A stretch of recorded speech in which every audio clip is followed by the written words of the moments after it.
నిజాన్ని దబాయించి అబద్ధం అని చెప్పించడం, అబద్ధాన్ని దబాయించి నిజమని చెప్పించడం అద్భుతమైనటువంటి ఆర్ట్. ఆ ఆర్ట్ని చంద్రబాబు గారు సొంతం చేసుకున్నారు. లేకపోతే మొన్న అదేంటది బ్యారేజీ దగ్గరికి పడవలు కొట్టుకొచ్చి ఆ పడవలతో బ్యారేజీని గుద్దేసి ఆ బ్యారేజీని గుద్దేయడం ద్వారా మొత్తం కోస్తా మొత్తాన్ని ముంచేయాలని చూశాడు జగన్మోహన్ రెడ్డి. నమ్మారు, నమ్మిన విద్యావంతులైన మూర్ఖులు ఉన్నారు, నవ్వుకున్నటువంటి వాళ్ళు ఉన్నారు. బట్ ఈ విద్యావంతులైన మూర్ఖుల యొక్క ప్రచారమే ఎక్కువగా ఉంటుంది. Plus at the same time రాసిన పత్రికల నీచ జర్నలిజము మరొక విచిత్రమైనటువంటి. ఇప్పుడు యూరియా గురించి నిన్న కాక మొన్న దబాయించారు, వార్నింగ్లు ఇచ్చారు, కేసులు పెట్టేస్తామన్నారు, బెదిరించేశారు. ఏమని?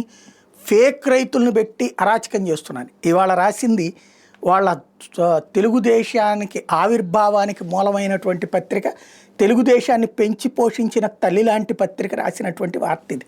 ఇప్పుడు బాబు గారు ఏం చెప్తారు? ఫేక్, ఈనాడు వార్త ఫేక్ అంటారా లేకపోతే ప్రజలే ఫేక్ అంటారా?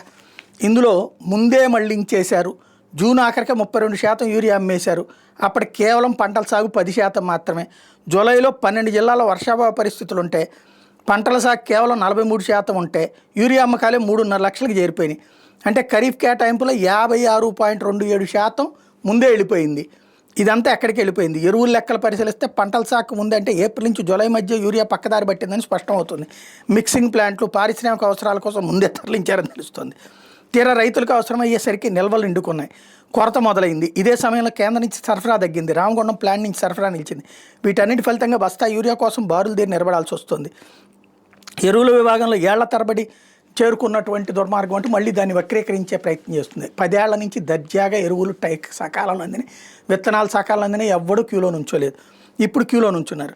బాబు గారు క్యూలు తప్పు అన్నారు. ఇక్కడ క్యూలు ఫోటోలతో సహా వేసుకొచ్చింది ఏలూరు జిల్లాకు సంబంధించి.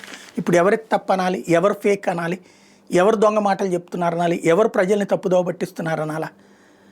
మనం దబాయించేసి నిజాన్ని అబద్ధం చేయడం అనేటటువంటిది తాత్కాలికంగా మీడియా ద్వారా సాధ్యమేమో కానీ అదే మీడియాలో తప్పనిసరి పరిస్థితుల్లో రాయక తప్పటం లేదనుకుంటా.